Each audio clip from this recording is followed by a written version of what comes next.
Do you know that in spite of the pandemic and the lockdown, we've got reason to smile? Last week I went grocery shopping. While paying the cashier, I smiled and handed him a short article. Here's a few thoughts, I said, that give a positive perspective on the pandemic. I think you'll like it. He glanced at the first line. The corona pandemic has shaken the world. Could it be a wake up call? And then smiled. Thanks a lot, he said. It may seem unusual to suggest that a wake up call can help us look on the bright side. But think carefully. What happens when you wake up in the morning? Sunrise. The imagery of sunrise signals the dawning of a promising new day. Interestingly, the prophet Malachi described Messiah as the Son of Righteousness who will rise with healing in his wings. Similarly, Zechariah described the Messiah as the rising sun from heaven. In fact, Jesus called himself the bright morning star. Elsewhere in the Bible, we read that Jesus' face shone like the sun in all its brilliance. These verses remind me of Ecclesiastes 11:7. Light is sweet. How pleasant to see a new day dawning. Christians know Jesus is the light of the world. But isn't it interesting how researchers have recently discovered sunlight degrades the coronavirus and even destroys it? Truly, light is a beautiful metaphor of hope.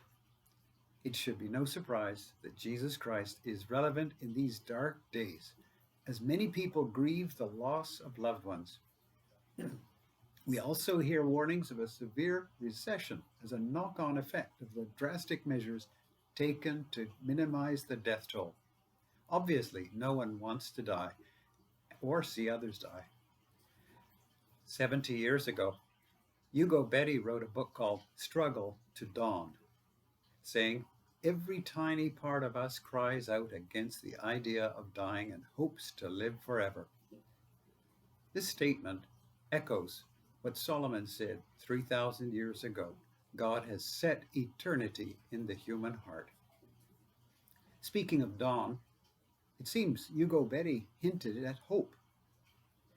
But was he also alluding to another proverb of Solomon? The path of the righteous is like the morning sun, shining ever brighter till the full light of day. Along that path is immortality. I remember quoting these beautiful words at my mother's funeral. Now, in this pandemic, with so many people in mourning and unable to hold memorial services, maybe others are also drawing comfort and inspiration from these scriptures. To be sure, Jesus said, I am the light of the world. But he also said to his followers, you are the light of the world. He went on to explain, your light must shine before people so that they will see the good things you do and praise your Father in heaven. If ever there was a time for Christians to shine, it is now. I'd like to recommend that you go and check out online the article Wake Up Call by Roland Clark.